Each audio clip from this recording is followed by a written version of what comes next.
Ok, entonces hoy vamos a ver voy a llamar esto algoritmos con teoría de números, porque la clase pasada fue algoritmos de teoría de números, ¿no? Vimos cómo hacer varias operaciones, con números enteros, con de nuevo estamos hablando de números de n bits, ¿ok? Y ahora vamos a ver cómo usar estos algoritmos para hacer cosas interesantes. Entonces, la primera cosa que querríamos hacer es generar números primos aleatorios y después veremos por qué esto es fundamental. Entonces, ¿a qué me refiero con generar un número primo aleatorio? Pues eso, ¿no? O sea, al generar un número de más o menos de n bits que sea aleatorio y que sea primo. ¿Ok? Entonces, nosotros ya vimos que podemos determinar que si un número es primo de manera eficiente, ¿no? Con alta probabilidad. Bueno, lo podemos hacer de manera determinística, pero el algoritmo es tardado, pero podemos hacerlo con una buena certeza, con alta probabilidad, ¿no? Pero más aún, los casos patológicos donde, donde nuestro test podría llevar más tiempo, ¿no? Sigue siendo polinomial, pero más tiempo los números de Carmichael son cada vez menos frecuentes en la recta de los números naturales. O sea, la probabilidad de que si te agarras un aleatorio y te salga de Carmichael tiende a cero rápidamente. Entonces, la mayoría de los ejemplos van a ser los primos aleatorios, que escogemos un número y es primo y es aleatorio, no va a ser tan patológico, por decirlo así. Entonces, resulta que la probabilidad de que un número aleatorio entre 1 y n sea primo es teta de 1 entre n. ¿Ok? Bueno, o sea, si yo tengo un número de 128 bits, ¿no? Por decir algo, la probabilidad de que yo elija un número aleatorio y elijo un número aleatorio, la probabilidad de que sea primo es 1 entre 128, más o menos. Entonces, en tiempo esperado, el número de veces que tengo que elegir números para que me salga un primo es n, ¿no? Y como rápidamente puedo saber si es primo, pues ese es el algoritmo. Empezar a generar números aleatorios y esperarte a que le pegues a un primo. Bueno, y esto es muy interesante porque casa con teoremas clásicos de teoría de números. Entonces, el teorema de los números primos de Lagrange, que si sea pi de x, el número de primos menores o iguales a x. Si ustedes lo piensan, ¿no? Pi de x es, tú vas fijándote en x y te fijas cuántos primos vas viendo en ese pedazo, ¿no? Y eso te da una idea de pues, la probabilidad de que un número elegido sea primo. Entonces, el límite de pi de x entre x sobre el logaritmo natural de x es igual a 1. Dicho de otra manera, pi de x tiende o pi de n, ¿no? Porque aquí estamos pensando en n, un número de la forma 2 a la n, ¿no? Pi de n es más, o sea, tiende a n entre el logaritmo natural de n. ¿Ok? O sea, no solo tenemos el orden de magnitud, sino conocemos bastante bien cómo se comporta esa función. ¿No? Entonces, un número elegido entre 1 y n tiene probabilidad de ser primo igual a pi de n entre n, porque es el número de primos entre n, y esto se simplifica a 1 entre el logaritmo natural de 2 a la n, y esto se vuelve 1.4 entre n. Entonces, hasta sabemos la constante.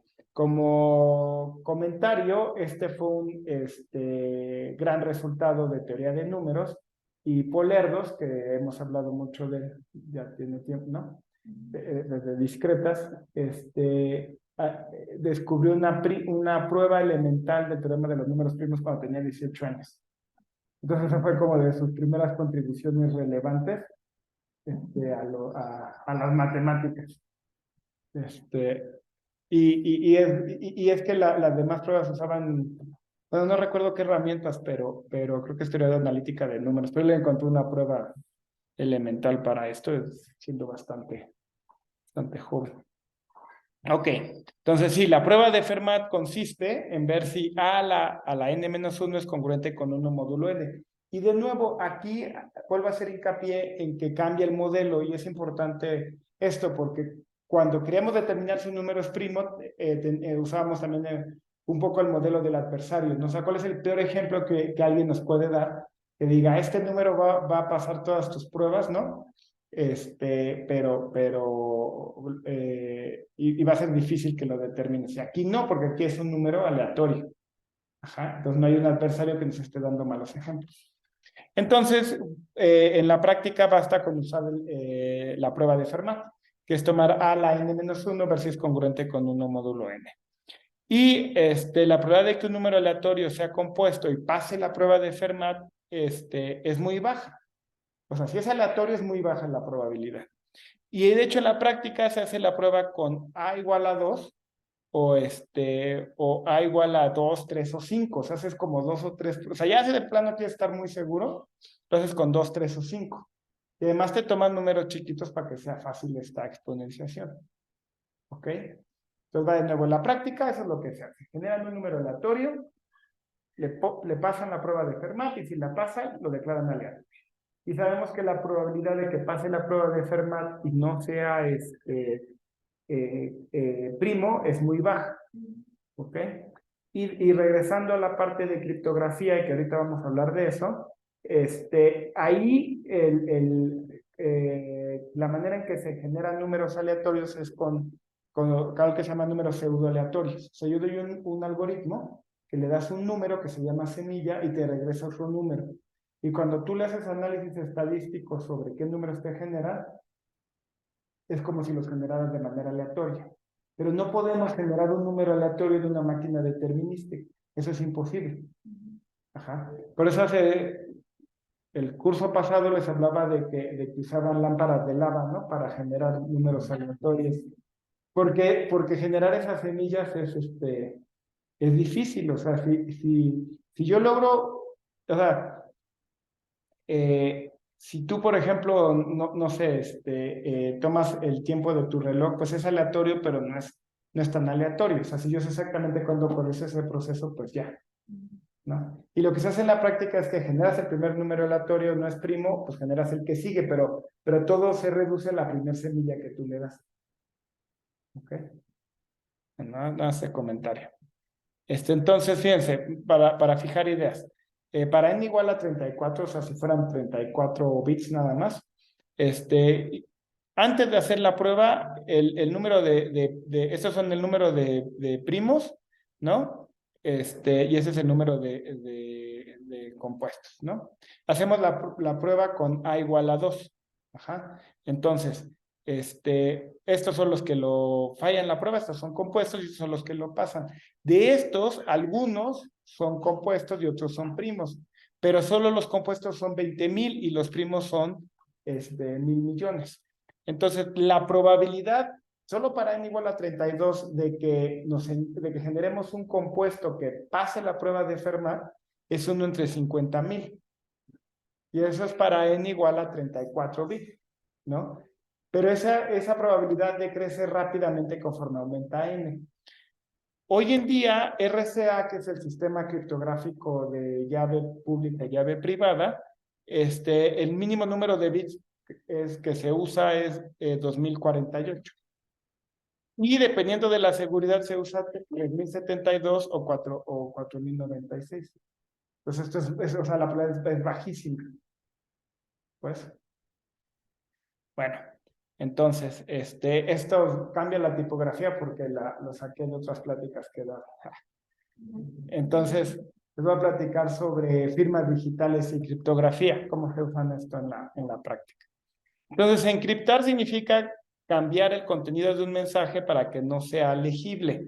Y desencriptar es la operación inversa, es decir, recuperar el mensaje original. Y la criptografía tiene una historia antiquísima. Y de nuevo, o sea, ¿dónde se imaginan que sean las primeras aplicaciones de la criptografía? Pues en la guerra, en las aplicaciones militares. Entonces, en las primeras aplicaciones pues, se daban las órdenes, o sea, se giraban, los emperadores romanos giraban órdenes a las legiones y estas órdenes iban escritas, ¿no? Pero no o sea, no se las dabas al que mandabas a dar la orden, porque tenía que ir a caballo. Se las dabas escritas, pero no querías que si el enemigo interceptaba al mensajero, supiera la orden. Entonces, uno de los primeros cifrados se llama el cifrado de César. Y se llama el cifrado porque lo usaba el César en los tiempos de los romanos. Y la técnica es muy fácil. Tú escoges un número, un shift. Y entonces, aquí vamos a mover cada letra, la vamos a cambiar por 1, 2, 3, 4, 5, 6. O sea, vamos a cambiar las 6. ¿Ok? Entonces, la A se vuelve la G. La B se vuelve la H, así sucesivamente. Entonces, con el cifrado de César, ¿cómo se llama? Este mensaje se vuelve este mensaje. Y eso ya es difícil para el que le intercepta saber qué dice. La persona, el general al que va dirigido este mensaje, tiene la clave. Y entonces puede desencriptar. Una parte importantísima en esta historia es que la clave es la misma. La clave con la que encriptas es la misma clave con la que desencriptas. Entonces eso te trae un problema importante de seguridad, que es que si interceptan la clave, interceptan tu encriptación. Y esto fue cierto hasta los 70. O sea, la humanidad no conocía una manera de encriptar que no fuera de llave simétrica. Ni siquiera sabían si era posible tener dos llaves. ¿Ok? Para que un cifrado sea efectivo debe ser computacionalmente difícil desencriptar el mensaje sin tener acceso a la llave. Ajá. Ahora, muchos de los cifrados anteriormente no eran computacionalmente difíciles de encriptar. O sea, el cifrado de César lo podemos desencriptar en tiempo polinomial sin demasiado esfuerzo. Sí.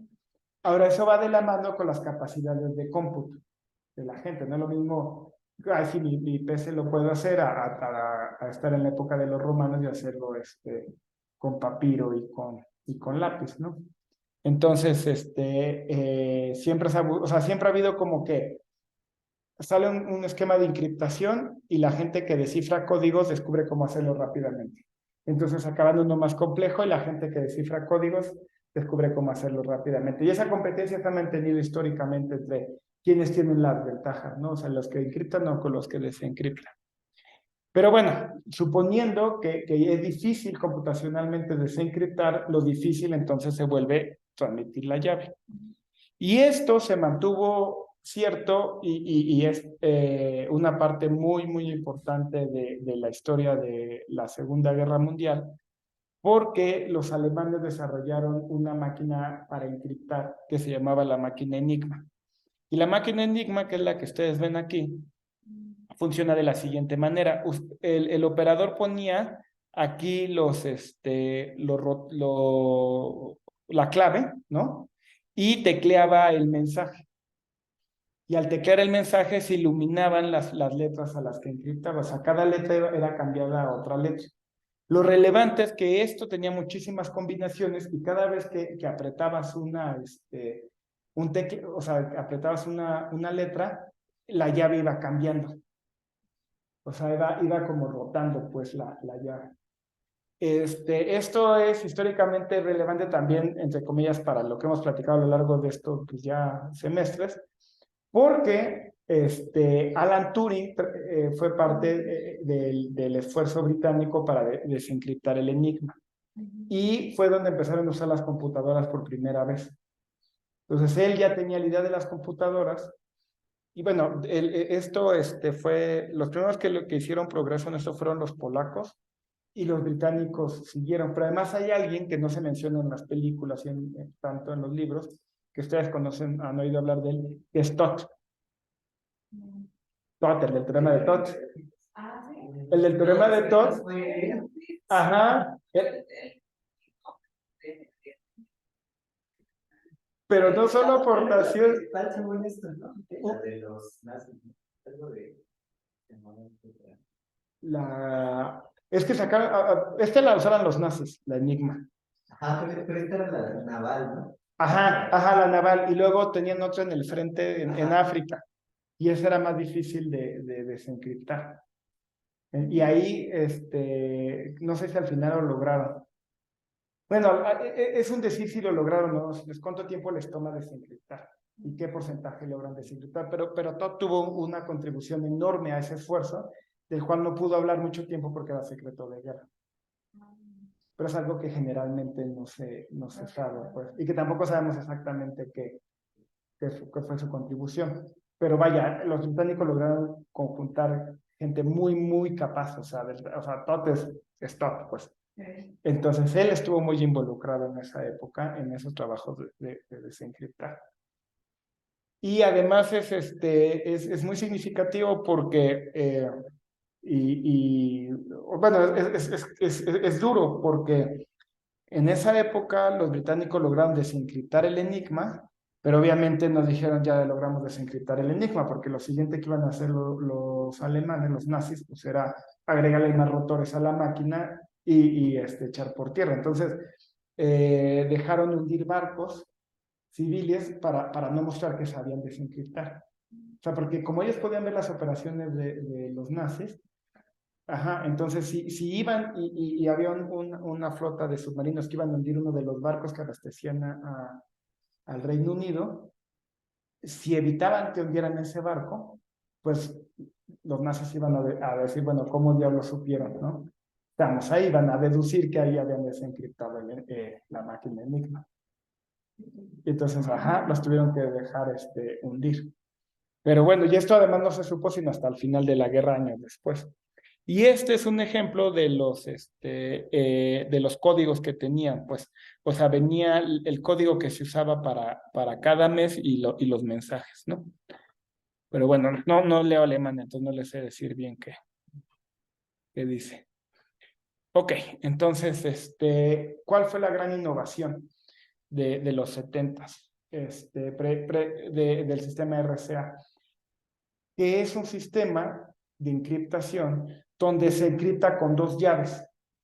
Entonces, una vez que cachan esta idea, es muy sencilla, pero es revolucionaria. Tú tomas un mensaje, le aplicas una llave y te sale el mensaje encriptado. Si lo quieres desencriptar, tienes que usar otra llave y te da el mensaje desencriptado. Entonces, ¿qué haces? Pues, así, el asunto con las llaves simétricas es que en cuanto capturan tu llave, ya te desencripta. Y entonces lo primero que hacían los aliados, por ejemplo, cuando lograban capturar un submarino, es ir por el libro del enigma, pues, de las claves, ¿no? Entonces, bueno, cuando tú tienes dos llaves, ¿no? Una la vamos a llamar privada y esa no se la comunico a nadie. Y la otra la voy a llamar pública y esa la grito a los cuatro vientos. Entonces, si ustedes me quieren mandar un mensaje encriptado, lo encriptan con mi llave pública, que incluso un adversario podría conocer, me mandan el mensaje y yo uso mi llave privada para desencriptar. ¿Lo ven? Pues no tengo que preocuparme, o sea, yo nunca les doy ni siquiera a ustedes mi llave privada. Esa es mía. Pero todo el mundo conoce mi llave pública. ¿Ok? En la práctica, cuando se usa el cifrado de llave pública y privada, se usa principalmente para compartir una llave para un cifrado simétrico. Es decir, o sea, se hace en tiempo polinomial el cifrado, pero es costoso, o sea no es tan rápido como los cifrados de llave, eh, algunos de llave simétrica. Entonces, muchas veces se usa nada más, abre un canal para compartir ponernos de acuerdo en la llave simétrica y ya después se encripta con la llave simétrica. Entonces, nada más es un comentario de que no toda la comunicación va encriptada con RCA. ¿Ok? O sí, dependiendo de la aplicación, ¿no? Entonces, bueno, pero ¿qué otras ventajas tiene esta idea de llave, ¿cómo se llama? Asimétrica, que yo puedo firmar. ¿Por qué? ¿Cómo firmo? Fíjense, yo les digo, publico a los cuatro vientos esta llave pública, ¿no? Digo, esta es mi llave pública. Y lo que estoy diciendo implícitamente es que yo tengo la llave privada asociada a esa llave pública. Y ustedes dicen, no, pues no te creo, o sea, no te creo que tú tengas la llave privada. ¿Ok? Pero te lo voy a demostrar. Entonces, tomo un mensaje. Ustedes me dan un mensaje. No, espérame. Ajá. Yo tomo un mensaje, ¿no? Que ustedes me dan. Y luego lo encripto con mi llave privada. Y les muestro el mensaje que ustedes conocen encriptado con mi llave privada. Y ustedes con mi llave pública lo desencriptan y verifican que en efecto es el mismo mensaje que yo les di. ¿Ok? Bueno, o sea, ustedes me dan no sé, o sea, su contrato de beca, ¿no? Su contrato de beca con CONACYT. Y entonces ese lo conoce CONACYT, ¿no? Y ustedes dicen, esta es mi llave pública. Daniela, esta es mi llave pública. Lo vas a firmar. Entonces tomas el mensaje y lo encriptas con tu llave privada. Con tu llave privada. Y CONACYT toma tu mensaje y con tu llave pública lo desencripta y verifica que es el mismo mensaje. La única manera en que pudiste haber hecho eso es que conocieras la llave privada. Entonces, de esa manera tú eres demuestras que eres el dueño de la llave privada. Y así es como funcionan los sistemas de firmas digitales. Ajá. Cuando digo la única manera es computacionalmente la única manera. O sea, si tuvieras un número infinito de recursos, podrías desencriptar. Pero la única manera que podrías hacerlo es conociendo la llave privada. Entonces, mientras tú seas dueño y no le comunicas a nadie tu llave privada, no solo te pueden mandar mensajes encriptados, sino además tú puedes demostrar ser el dueño de esa llave privada. Y eso abre la puerta a nuevas tecnologías como es Bitcoin, ¿no? Pensé que les iba a hablar de Bitcoin ahorita, pero no. Primero les voy a platicar cómo es el sistema de RSA. Que RCA viene de Rives, Shamir y Adelman. Rives es coautor del Corme. Ajá. ¿Se puede detectar con llaves? Sí. O sea, el truco es que son dos llaves. O sea, nada más simplemente una la llamamos privada y otra pública, pero podrías intercambiar los roles. Lo importante es que un mensaje lo encriptas con una llave y lo desencriptas con la otra llave. Y entonces la manera de encriptar es o sea, tú me quieres mandar un mensaje secreto, tomas mi pública y yo desencripto con mi privada. Yo quiero firmar es demostrarte que soy el dueño de la llave pública, tú mandas un mensaje o un mensaje común yo lo encripto con mi llave privada y luego lo desencripto. ¿Sí?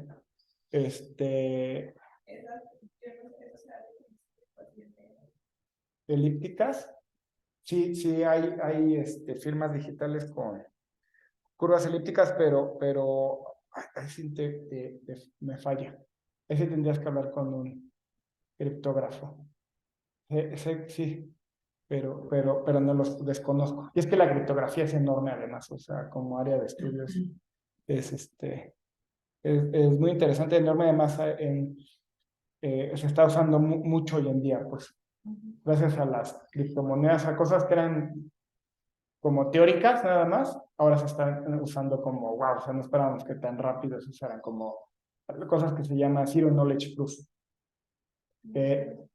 Eso es una manera criptográfica, o sea, por ejemplo, en Estados Unidos, ¿no? Cuando vas a un bar, siempre te piden tu credencial, que muestras que tienes 21 años. Pero si tú le muestras a alguien tu IFE, por decir algo, no solo le estás mostrando que tienes más de 21 años, le estás mostrando tu edad, le estás mostrando tu nombre, le estás mostrando tu dirección. Entonces, imagínate que yo quisiera solo convencerte criptográficamente de que tengo más de 21 años y no darte más información.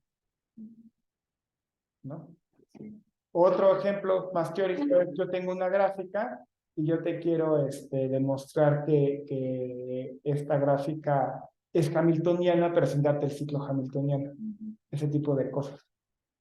O sea, es como mostrar algo que cumple una propiedad, pero sin decirte cómo hacerlo, sin dar información adicional.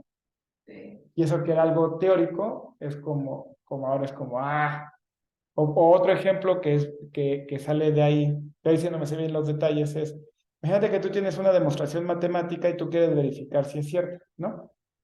Entonces, una es chutarte todos los argumentos, pero hay una manera de que tú puedes verificar poquitos bits y si pasa esa prueba, con alta probabilidad la prueba es cierta. Ajá, el PCP Theorem. Y eso se está usando hoy en día en cripto, en criptomonedas, para no verificar toda la transacción, sino solo un pedacito y que con alta probabilidad sea válida. Pero entonces sí, pero criptografía es enorme, pues, enorme. Oh. Que se había escuchado. Ujú. Sí, como se supone que son ecuaciones cúbicas, o sea, pones como, o sea, va a tener como siempre tres puntos de intersección, ¿no? Como con una recta. Entonces, en eso consiste en que tú puedes hacer lo que le llaman operaciones curvas elípticas, y es que vayas como moviendo sus puntos, dejas como un notito que se vería como tu pivote para la encriptación. O sea, Ok. digamos que es el que conoce una persona y otro, y van haciendo como esas coordenadas, que es como sumarle dos donde se intersecta y el tercer punto de intersección, ¿no? Ok. Entonces, como dejas fijo uno, una persona, digamos que hace el cálculo n veces y le manda esas coordenadas a la otra persona los hace como n veces y le manda esas nuevas coordenadas, y entonces al final la clave pública, bueno, la clave que se mandan es m por n por ese punto, pero como nada más me mandaron las coordenadas, es difícil saber cuántas veces operaron, digamos, esa n o esa n. Eso es lo que Ah, ya entendí, o sea, eso es simétrico. Ajá. Entonces, como una línea, como toda línea intersecta una curva elíptica en 3 puntos, si nos ponemos de acuerdo en el primer punto y en el segundo punto, que es el mensaje, el tercero va a ser la primera encriptación.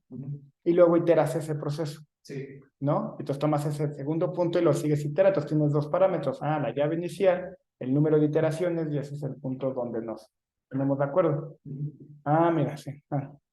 Qué bien, gracias, sí. La verdad es que esas cosas son las que uno luego lee y nunca lo he dado en clase y como que se me quedan ahí, en fin. Pero bueno, el de RCA va con todo lo que hemos visto. Entonces, ¿cómo se hace? Fíjense. Sean P y Q primos, ¿no? Y sea N igual a P por Q, ¿ok? Y E un primo relativo con P menos 1, Q menos 1, ¿ok? De hecho, en la práctica lo pueden tomar como 3, porque, por ejemplo, P, si es primo, pues P menos 1 va a ser par y Q menos 1 va a ser par. Entonces, E va a ser primo relativo con ambos. Y luego lo que hacen es, se fijan en X y X lo elevan a la E módulo N. ¿Ok? Y como E es primo relativo, esto resulta ser una biyección entre los números módulo N. Bueno, y algo que me faltó decir es que la manera en que se encripta es por pedacitos. O sea, tú tienes un mensaje y lo partes en pedacitos y cada uno de esos lo encriptas con esta regla. ¿Ok? Que es nada más exponenciación. Ok. Bueno. Bueno, no, perdón. Esta es nada más una observación. De X a la E es una biyección. Y luego sea D el inverso de E módulo P menos 1 con Q menos 1. Entonces, como E es ¿cómo se llama? Es primo relativo, tiene inverso, módulo P menos 1 con menos. Entonces tenemos que X a la E a la D, pues es congruente con X. Y esas son las llaves. Bueno, nada, voy a demostrar que 2 implica 1, ¿no? Y lo voy a demostrar, sí. Entonces, si es invertible módulo P a la, D es el inverso de E módulo P menos 1 por Q menos 1, lo que afirmo es que entonces X a la E a la D es la identidad, ¿no? Bueno, entonces, E es invertible módulo P menos 1 Q menos 1. Eso implica que E por D es congruente con 1 módulo P menos 1 Q menos 1, de donde se deduce que E por D es igual a 1 más un múltiplo de P menos 1 Q menos 1, ¿no? Entonces, consideramos X a la D menos X. Pues esto es X a la 1 más, bueno, P menos 1 más K por P menos 1 Q menos 1 menos X.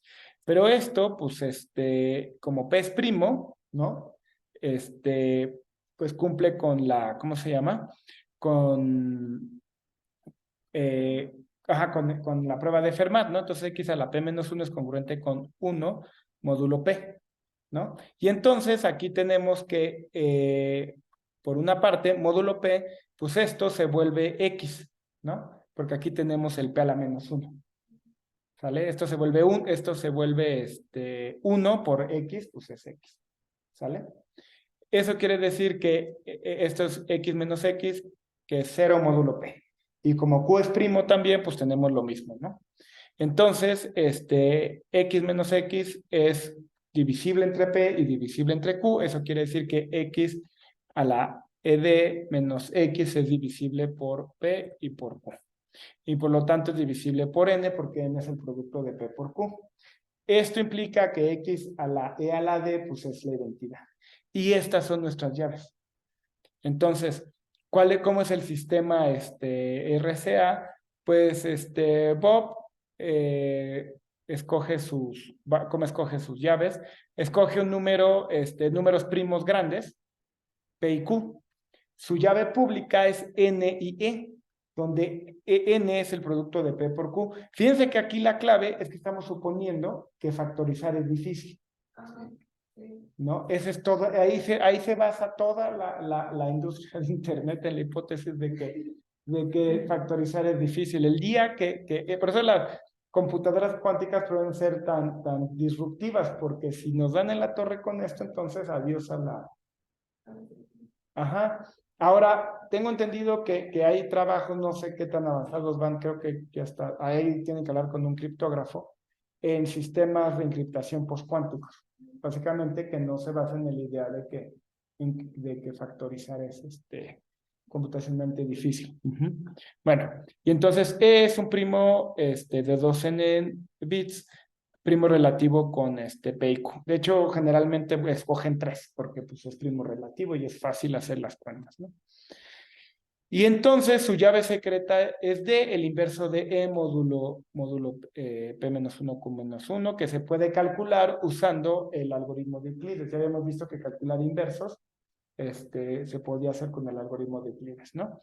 Y ya, entonces Bob publica su clave pública, N por E, y le manda el mensaje X a la E, ¿sale? Y él lo desencripta simplemente le manda a la D. Y ya. ¿Ok? Ese es el sistema de RCA. Que me encanta porque es relativamente sencillo, pero es absolutamente revolucionario. Pues. Y sí, todo es que se hace. Exacto.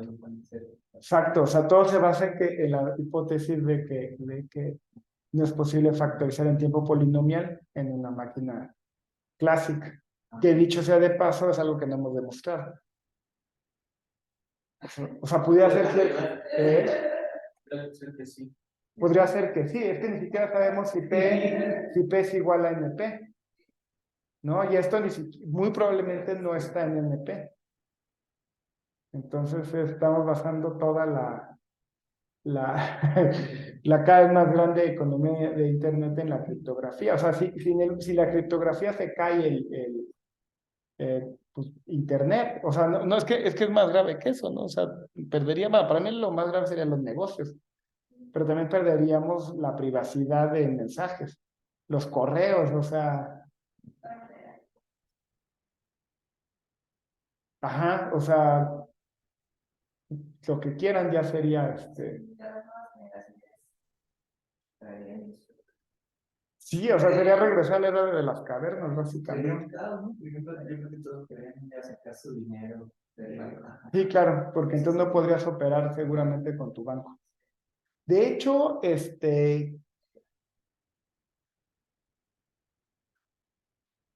ajá, para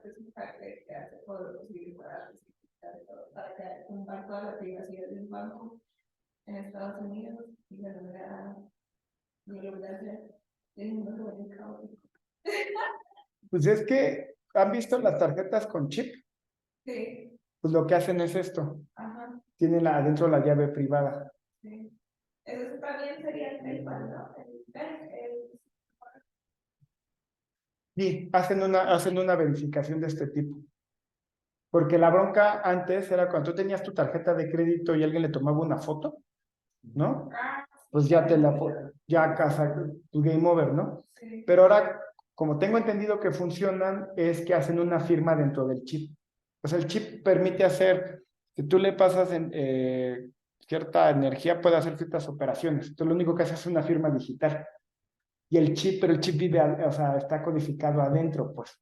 Entonces, aunque tú tomes la tarjeta con chip y veas lo que está transmitiendo, no conoces el número secreto. No lo puedes clonar. Ajá. tú vas con tus tarjetas, no sé, en Colombia encuentran toda la manera de robar, es que ya la gente pasaba como con los toques al lado tuyo, y Ah, pues sí. te abandonaban. Sí, sí, haciendo una transacción como si tú la aprobaras, ¿no? Sí, Sí. ajá. O sea, que dices, Claro, y no te das cuenta. encuentra la manera de robar en esas ya saben factorizando.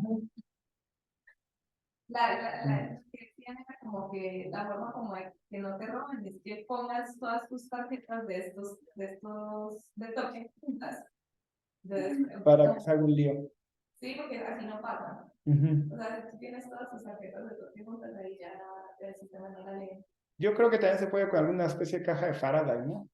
Algún case que evite la transmisión, o sea, que haga ruido, o sea, casi que un estuche que sea una reja Ah, sí, y fácil. ya. Ujú. Se la puedes vender a ellos.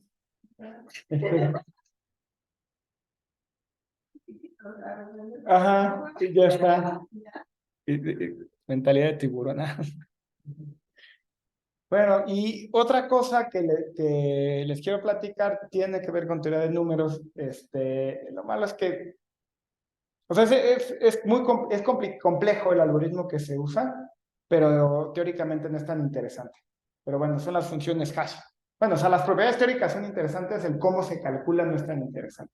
Ya. Entonces, las funciones hash nosotros las habríamos visto en algoritmos 1 cuando hablábamos de las tablas hash, que era tomar una palabra y transformarle un número para poder guardarla en una regla. Y se acuerdan que habíamos probado que había funciones hashes universales que te las distribuían como uniformemente, bla, bla, bla. Aquí voy a hablar de funciones hash, pero con otra utilidad. ¿Ok? En ese sentido, la función hash va a tomar en español se llaman funciones picadillos, va a tomar un texto arbitrariamente grande y va a generar una cadena de tamaño fijo. Y esa cadena de tamaño fijo, hay diferentes funciones hash con diferentes propiedades. Tiene la propiedad de que si tú le cambias un carácter a tu cadena original, el resultado es totalmente distinto.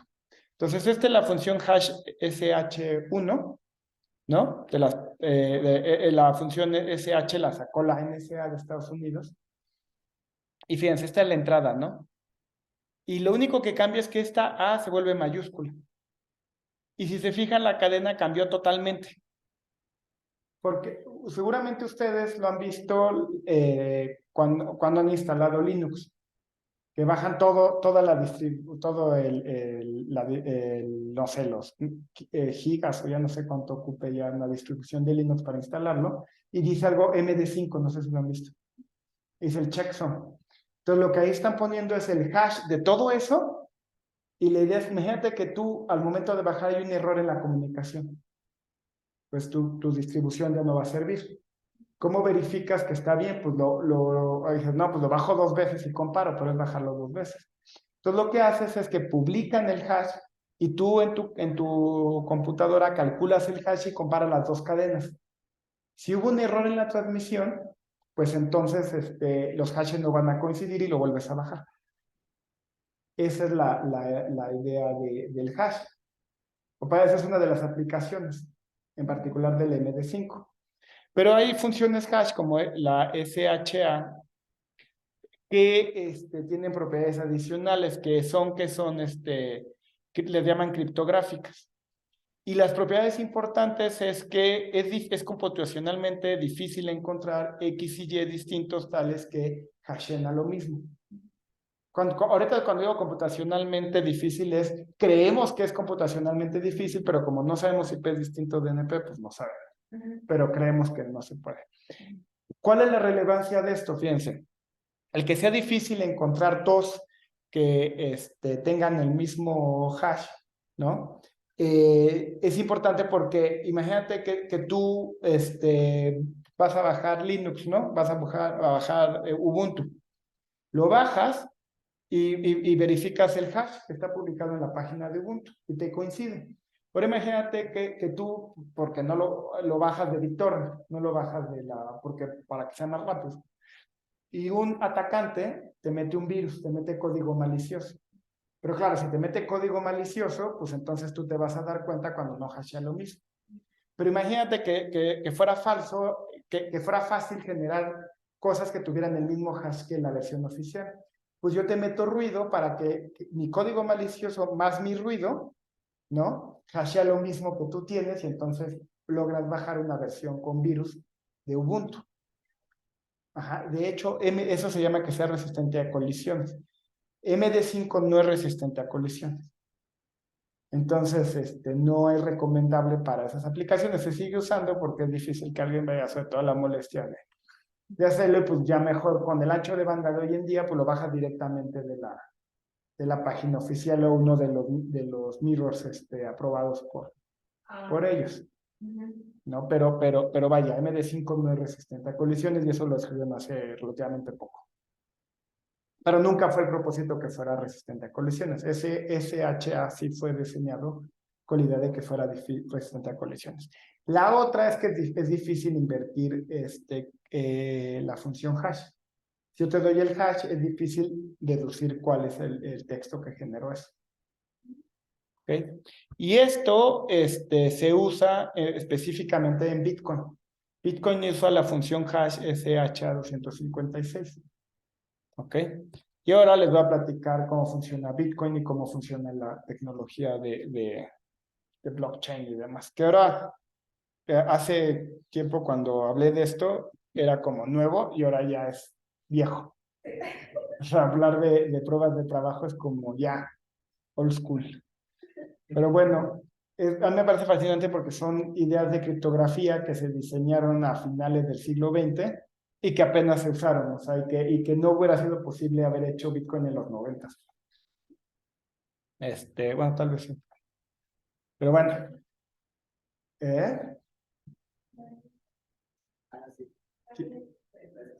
Ah, sí, sí, sí. En la maestría trabajó en ese, tenemos un trabajo de cómo se comporta ahorita el consenso, pues. Ajá. Ok. Entonces, ¿qué es un blockchain? Un blockchain consta de lo siguiente. Es datos, o sea, es como una lista ligada de datos, ¿no? Entonces tienes un nodo de la lista y un apuntador al nodo previo de la lista. Pero aquí necesito que piensen que esto no es como las listas que viven en sus programas, que viven nada más en su programa. Esa es una lista que compartimos varios. ¿Ok? Y entonces, en este caso, el apuntador es un hash al bloque anterior. Entonces, cuando yo le meto un bloque nuevo de datos, tomo el hash del bloque anterior y esto se lo pongo al nuevo bloque. Entonces, es datos que me interesa guardar por alguna razón con un apuntador al hash del nodo previo. ¿Ok? ¿Por qué es importante esto? Porque imagínate que esto es una bitácora de lo que ha sucedido a lo largo de la historia. Ajá. Entonces, por ejemplo, no, Sergio le pagó a Daniela un Bitcoin. Y eso lo registramos, ¿no? Y ahora imagínense que un adversario quiere reescribir la historia. Entonces, para reescribir la historia tendría que revertir esa transacción. Pero al revertir esa transacción, yo a lo mejor conozco, nos ponemos de acuerdo en el último bloque. Pero cuando yo verifico ese bloque, digo, eso no cuadra porque no sigue la regla de ir cachando el hash. Para hacer ese ataque exitoso tendría que modificar los datos que hashee a lo mismo del otro. Pero eso computacionalmente es difícil. Entonces eso le da seguridad a que la alteren de manera en el pasado. Y eso es algo que era como una cosa, una monería, ¿no? Como hace mucho tiempo, o sea, hace 8 años, pero hoy en día se empieza a volver muy relevante porque, por ejemplo, estamos entrando a la época de información generada por inteligencia artificial. Entonces, el verificar qué es verdadero se vuelve cada vez más difícil. Pues hoy en día yo puedo hacer un video de Joe Biden diciendo lo que se me dé la gana, un video de Obrador diciendo lo que se me dé la gana, y que sea indistinguible de la realidad. Si ellos, pero la inteligencia artificial no ha logrado desencriptar y probablemente no pueda. Entonces, si ellos firmaran, o sea, yo quiero asegurar algo y que no sea revertible, porque cualquiera puede decir, no, pues eso es, yo nunca dije eso, pues. como en Twitter, o sea, las cosas, tú puedes borrar tus tweets y si alguien lo guardó, pues lo guardó, pero ¿cómo sé que no es una captura de pantalla falsificada? O sea, cada vez tenemos menos certeza y de un conocimiento común, ¿no? Pero blockchain, si tú publicas algo en la blockchain de Bitcoin, pues ya queda guardado para la posteridad. O sea, Es una forma exacto, dos cosas. Es muy importante lo que dijiste. No solo es, o sea, uno es la firma, es decir, yo sí dije esto y lo firmo. Y la otra es preservar esa información a lo largo del tiempo, ¿no? Y que no lo altere. Y ponerlo en la blockchain es una manera, porque otra cosa es que tú a lo mejor firmas, ¿no? Yo dije esto ahorita con lo que ha estado pasando, ¿no? ¿Dónde estabas cuando los neoliberales, no sé, ¿no? Pero esa información es tan grande que se va perdiendo y a lo mejor ya no se preserva. Pero sí, si tú, en la blockchain de Bitcoin va avanzando en el tiempo, entonces, pues yo lo dije en el bloque número 1025, ¿no? De la blockchain. Y la gente, como sí está usando esto, pues no pones todo en la cadena, sino tomas el hash de un mensaje y ese hash lo publicas en la blockchain de Bitcoin. O sea, Bitcoin te permite, cuando haces una transacción, agregar información. De hecho, en el bloque Génesis, en el primer bloque que se generó de Bitcoin, Bitcoin se generó a raíz de la crisis de 2008, cuando la crisis hipotecaria de Estados Unidos y cuando el gobierno rescató varios bancos y demás, y hay una liga a una noticia de esa época. O sea, fue un poco en respuesta, bueno, mucho en respuesta a eso, a generar dinero descentralizado. Pero ahí Satoshi Nakamoto puso en el bloque Génesis eso, pues si nadie puede negar que lo dijo hace tiempo. Entonces, ese tipo, la criptografía, las firmas digitales, el tener al menos bits en los que estamos de acuerdo que es una historia común, van a adquirir importancia en los próximos años. Pues. Pero eso puede ser una manera de controlar lo que digan las redes sociales. Vamos a hacer una red social donde todo el mundo se va a hacer responsable de su vida. Ajá. Entonces es como una manera de ya uno poder seguir con el recorrido de donde proviene ese mensaje. Ajá. Sí, porque pues, es un problema ahora para los jóvenes, ¿no? Cualquier persona puede decir lo que le dé la gana y la información es libre. Sí, bueno, bueno, es que es complejo porque por una parte no no se borra, ¿no? Entonces es una estupidez cuando tienen 13 años y los persigue el resto de sus vidas, o sea. Por otra parte también hay censura, o sea, ¿cómo se llama? Las redes digitales pues, son centralizadas, entonces pueden suprimir cierto discurso. Y tienen también el problema de que el contenido que tú recibes pues va filtrado por el algoritmo que deciden ellos. Y no necesariamente lo más interesante, sino lo que te hace mantenerte más enganchado. Y generalmente eso es lo que te hace enojar. Y es por lo que te hace que polarice tanto el mundo. Entonces, de hecho, hay esfuerzos por la comunidad de la gente de cripto. Cuando digo cripto, la gente no los criptógrafos, sino la gente de criptomonedas, por hacer redes sociales descentralizadas. Donde cosas importantes, o sea, los datos no vivan en un servidor y que además tú decidas cómo te presentan el documento, que la gente que digas firme sus cosas, pues que no te puedan excluir de Twitter, pues. Porque la bronca también es que hoy si Twitter se vuelve la plaza pública, entonces es como quitarte la ciudadanía, pues, ¿no? Entonces es eso, y además hoy en día con la inteligencia artificial, ¿cómo sabes que esa persona sí es quien dice ser? En cambio, si al menos tú o sea, logras comunicar, yo soy esta persona con esta llave pública, pues ya, o sea, firmas todo y no cabe duda que eres tú. Entonces hay un esfuerzo en esas direcciones. Si lo van a lograr, ya quién sabe, porque unas cosas con las tecnologías generalmente que involucran una red es que hay mucha inercia, pues. Una vez que Facebook pues ya llega a un billón de usuarios, pues te vas a Mastodon y pues no hay nadie en Mastodon, ¿no? Tú no usas Mastodon, ¿no? Generan una nueva red social y pues no hay nadie se queda ahí.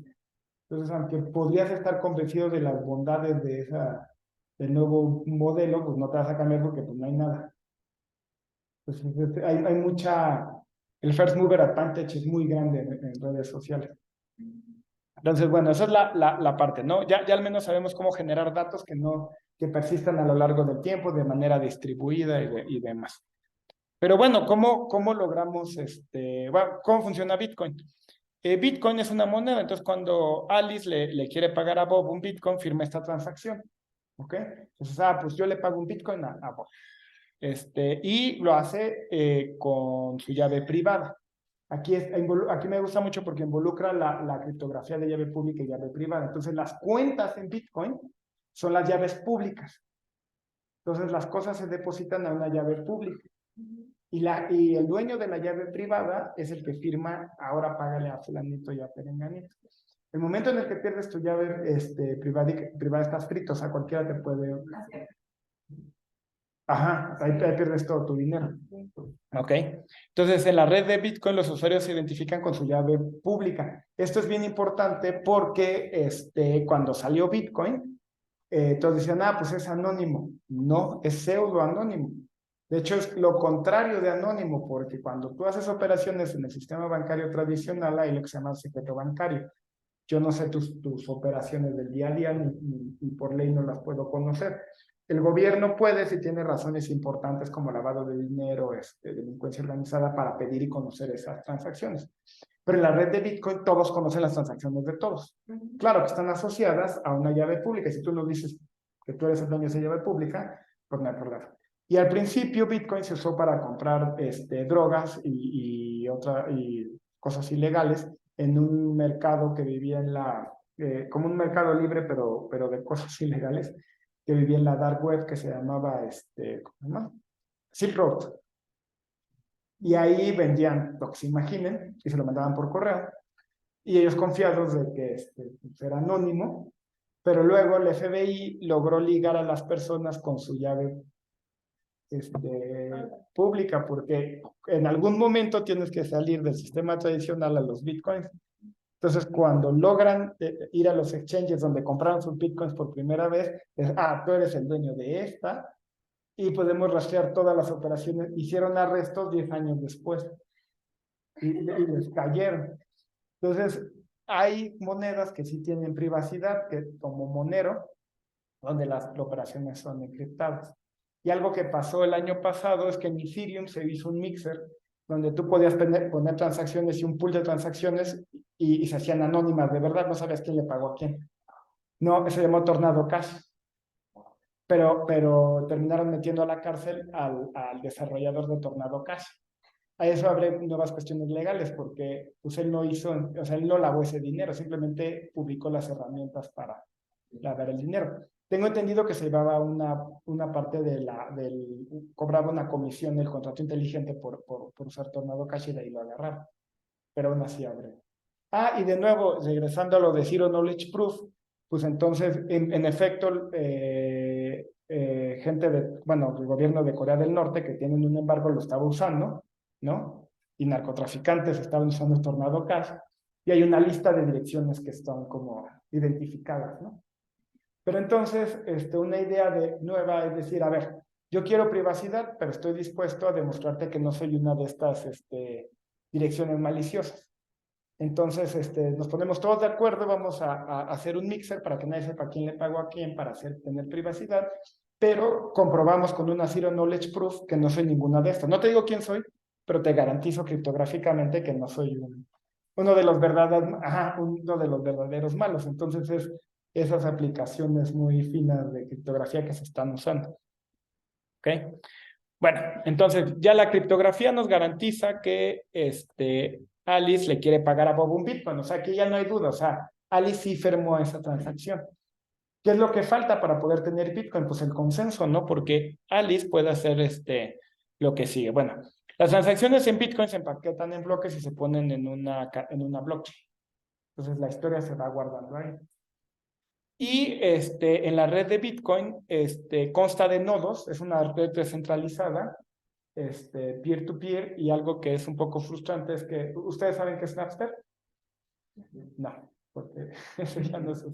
Pero Napster era un sistema para intercambiar canciones en los 90s, que usaba una red descentralizada. Esa fue una gran innovación. O sea, nadie controla la red, tú te unes y te sales de la red y compartes. ¿Como BitTorrent lo conocen?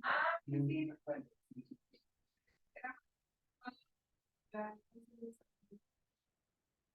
que tenías que estar conectado. Sí, sí. Si tú compartías, como tenías más posibilidad de poder descargar canciones de alguien más. Así es. Ajá, sí, sí, sí. Pero es que tenía sentido cuando el ancho de banda no daba para poder hacer streaming en vivo. Claro, cuando te llamaban, ya, ok. Exacto, y tú guardabas tus canciones en tu laptop y las atesorabas así un buen y es irrisorio porque eran súper chiquitas, pero hoy en día, pues, ¿cuál? Ares. Aleja. Ares. Y luego vino BitTorrent para compartir videos y demás. Sí, tú te conectabas y compartías su canción y- Sí, sí, es súper bien. Y eso es una red peer-to-peer, se llama. Entonces no hay alguien que dirija la red, no hay ni que te pueda bañar de la red, ni que diga qué se puede transmitir, sino cada nodo se conecta, dice a ver quién más está, se conecta aleatoriamente con algunos y así es como comparto. Pero eso fue un previo a Bitcoin, pues se necesitó inventar la red peer-to-peer. Entonces tiene una red peer-to-peer y todos tienen una copia de la blockchain. Y cuando Alice quiere pagarle a Bob, le comunica un nodo y este nodo pasa la transacción a todos y ya todos conocen la transacción y se genera un nuevo bloque y se agrega a la blockchain. ¿Cuál es el asunto? Pues necesitamos que se pongan de acuerdo y tengan consenso. Entonces, la regla para tener consenso es que los nodos siguen la regla de la cadena más larga. Entonces, la cadena de blockchain más larga que vean, esa es la que toman como válida. Sin importar la historia que llevaban hasta ese momento, si después aparece una del doble de grande, tiran la que tenían a la basura y la válida es siempre la más larga. ¿Ok? Exacto. Pero no solo que se generen dos iguales, sino que de manera maliciosa se generen una más grande. Entonces, lo que Alice ya puede firmar, pero todavía puede hacer lo que se llama un ataque de doble gasto. Entonces, le dice a Bob y le va a comprar algo por Mercado Libre, ¿no? Bueno, por Mercado Libre no, porque ahí hay pagos, le va a comprar algo por internet. Entonces, le paga y Bob ve que ya quedó registrado el pago y le manda el objeto. Y ahora Alice se apura a volver a pagarse esa misma moneda que le dio a ella misma. Y entonces apura y genera una cadena más larga y defrauda a Bob porque ahora hay una cadena más larga y Bob ya no tiene sus bitcoins. Entonces, ¿cómo evitamos que un adversario haga ese ataque que se llama un ataque de doble gasto? Y ahí es donde sale la idea de prueba de trabajo. Entonces, la prueba de trabajo lo que hace es la creación de bloques se hace artificialmente difícil de la siguiente manera. Entonces, supongamos que un bloque en binario es X, ¿no? Y la red se pone de acuerdo de cierta manera en un parámetro que se llama dificultad. Entonces, cada nodo busca una cadena que le llamas nonce, tal que cuando tú concatenas el hash de X con el nonce y calculas el hash, o sea, una cadena que le pegas al hash del bloque, tal que cuando calcules ese hash, ese empiece con al menos D ceros. ¿Ok? Entonces estoy buscando ruido, entre comillas, que yo le pueda meter al bloque para que empiece con D ceros. Ya habíamos dicho que eso es computacionalmente difícil. Entonces la única manera en que yo lo puedo hacer es probando varias de esas de manera aleatoria, a ver cuándo le pego a una. Entonces, si la dificultad es D y son cadenas binarias, entonces tengo que hacer 1 entre 2 a la D, 2 a la D intentos en promedio para pegarla. El primero que lo logra publica el nonce, toda la red verifica y eso es computacionalmente fácil. Calcular hashes es fácil, lo difícil es encontrar el nonce.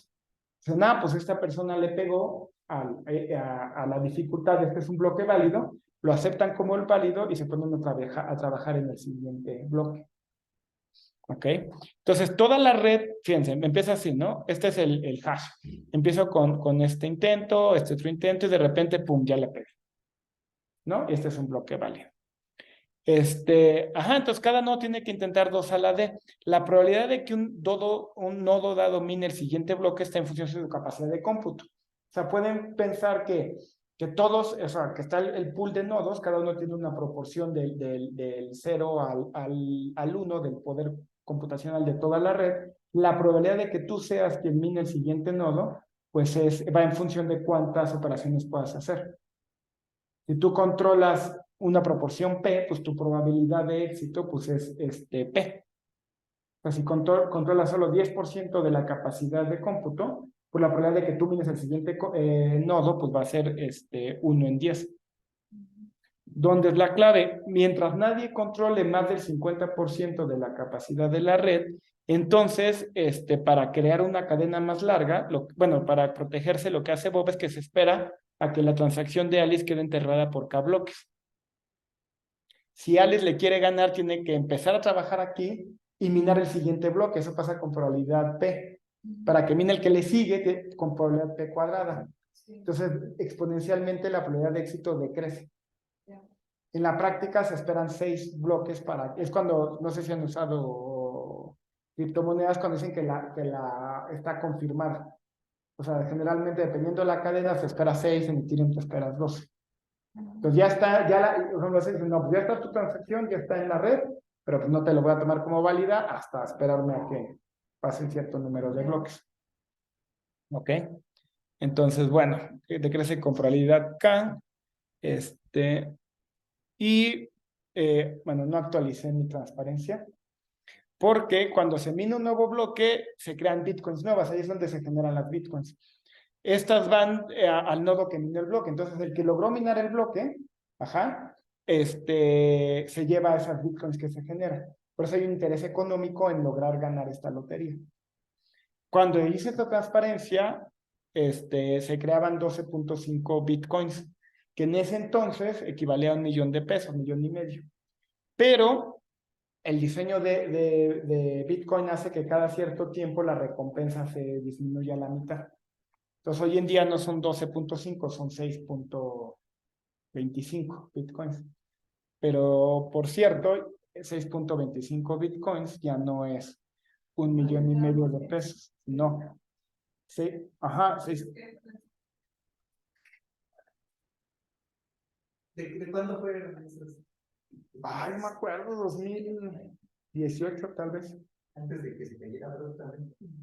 Justo cuando se acaba de caer. Ah, no, sí, pues es poquito. Pues ahorita son 3 millones de pesos. O sea, con todo que la recompensa en Bitcoin se disminuye a la mitad, es el doble de recompensa. No recuerdo la verdad. Cuando fue, entonces es lucrativo, o sea, minar un Bitcoin es lucrativo. Exacto. Entonces la dificultad se ajusta cada 2 semanas de manera de que se miden nuevos bloques. O sea, la red dice, a ver, ¿cuántos bloques se minaron en el tiempo? ¿Cada cuándo? Y entonces, si se generaron muy rápido, pues entonces aumentan la dificultad. Si se generan muy lento, disminuyen la dificultad. ¿Ok? Y de manera de que en promedio se generan un bloque nuevo cada 10 minutos. Y actualmente es muy difícil minar. Inicialmente, como lo pensó Satoshi Nakamoto, es que cada uno de nosotros, bueno, no, quien quisiera iba a minar en su PC. Entonces, una PC, un voto. Pero luego se dieron cuenta que usando los GPUs podías minar más rápido. Y fue la época en la que la gente minó con GPUs, pero luego se dieron cuenta que realmente una GPU es mucho. Entonces hicieron hardware dedicado. Yo les había dicho que a veces cuando tienes operaciones muy específicas conviene hacer hardware dedicado. Este es un hardware dedicado. Este bicho lo único que hace es estar generando hashes. Y ya, a lo bestia. Entonces su único propósito en la vida es generar hashes. Y la salvajada es que todo lo que hace la gente es que pone estas máquinas en granjas de hashes. Este miner, ¿qué pasó aquí?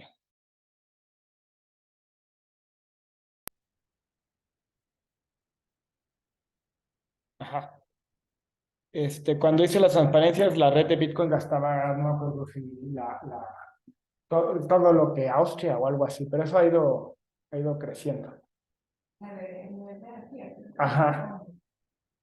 Sí, es una bestialidad. Por eso quería ponerlo del lado del volcán. Sí, de hecho por eso lo querían hacer acá del volcán, porque ya realmente no es, o sea, tu único margen de ganancia es cómo transformas tienes acceso a energía barata para hacer los hashes. Ah, Entonces, minar en tu casa, o sea, haces las cuentas y es más caro lo que te vende CFE la luz que lo que minas. Entonces, lo que han buscado es en volcanes y el otro gasto grande es enfriar estas cosas. Porque el hardware, el costo de correr hardware también es el calor que genera. Entonces, por ejemplo, lo hacen en Escandinavia. Escandinavia es un lugar genial porque tiene energía barata precisamente por volcanes y es frío.